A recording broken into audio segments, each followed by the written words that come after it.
pagi, saudara yang kekasih dalam nama Tuhan Yesus Kristus. Yesus membasuh dosaku, Yesus membasuh dosa kita. Mari kita dengar firman Tuhan dari Perjanjian Lama di Kejadian 3 ayat 21. Ini perikopnya judulnya manusia jatuh ke dalam dosa. Manusia pertama yang diciptakan Allah Bapa, yaitu Adam dan Hawa, jatuh ke dalam dosa karena tipu muslihat iblis. Saudara tahu semua itu tentunya. Tetapi yang mau kita baca adalah Kejadian 3 ayat 21.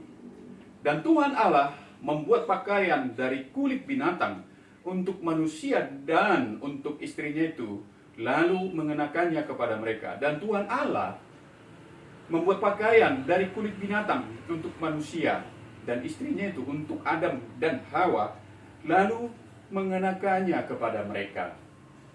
Bapak Ibu harus tahu bahwa yang pertama kali harus menjadi korban untuk manusia yang diciptakan Tuhan yang sangat berharga itu adalah Tuhan Allah harus memotong, menyembelih satu ternak hewan dan mengambil kulitnya lalu dikenakan kepada manusia pertama itu, Adam dan Hawa. Kenapa? Karena Adam dan Hawa sudah jatuh ke dalam dosa. Karena kemuliaan Tuhanlah yang membungkus mereka, sehingga meskipun mereka sebenarnya tidak berpakaian, mereka tidak merasa malu. Karena mereka dibungkus oleh kemuliaan Tuhan. Tapi karena mereka jatuh ke dalam dosa, maka kemuliaan Tuhan itu, karena Tuhan Allah tidak boleh bersentuhan dengan dosa, kemuliaan Tuhan itu lepas dan terlepas, copot dari mereka. Tetapi Tuhan Allah bertindak, dipotong hewan, dikenakan kulitnya kepada mereka.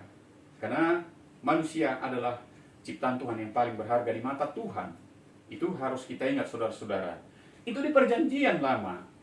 Lalu kemudian di imamat adalah ketika Musa memimpin bangsa Israel keluar dari Mesir ke tanah Kanaan. Tuhan Allah juga menyampaikan kepada Musa, Musa, kalau bangsa Israel mau mempersembahkan sesuatu kepada aku, harus dari ternak, baik itu lembu, sapi, ataupun domba atau kambing. Tapi kalau itu lembu harus jantan, lembu jonggi yang bagus, ada pilihan. Ada tindakan harus dilakukan, lakukan potong seperti ini dan seterusnya dan seterusnya. Artinya saudara-saudara, di Perjanjian Lama selalu ada korban. Adam dan Hawa jatuh, ada korban, dipotong hewan oleh Tuhan, dikenakan pakaian.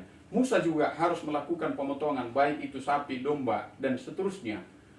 Tetapi di perjanjian baru, karena semua itu tidak dapat menolong manusia itu, maka Tuhan telah menyuruh anaknya Yesus Kristus menjadi Tuhan bersama kita, mati di kayu salib untuk dosamu, untuk dosaku, untuk kita semua. Maka kita sudah selamat, saudara-saudara. Sudah dikenakan kemuliaan itu bagi kita. Dan Tuhan sudah mengutus Roh Kudus yang sekarang bersama dengan kita. Kemuliaan Allah Bapa di dalam nama Yesus Kristus ada pada kita, bagimu, yaitu melalui Roh Kudus. Maka hiduplah dalam hadirat Tuhan. Hiduplah dalam penyertaan Tuhan. Andalkan Tuhan. Nah, dan segala perjalanan Adam, Hawa, Musa dari tanah Mesir ke tanah Kanaan, ada hambatan, ada kesulitan yang mereka alami. Demikian juga engkau, demikian juga saya. Dalam kehidupanmu pasti ada. Tetapi itu semua untuk mematangkan imanmu, kedewasaan imanmu. Semakin dekat kau berserah kepada tangan Tuhan yang Maha Kudus, Maha Kuat. Karena Yesus sudah menyelamatkan engkau di kayu salib dari dosa, hukum, dan maut, dan kutuk dari Adam dan Hawa itu. Kita sudah menjadi manusia baru. Terimalah kehidupanmu, kerjakan. Beri kemuliaan kepada Tuhan. Hidupmu adalah persembahan yang harum di hadapan Tuhan. Selalu semangat, berdoa, dan shalom.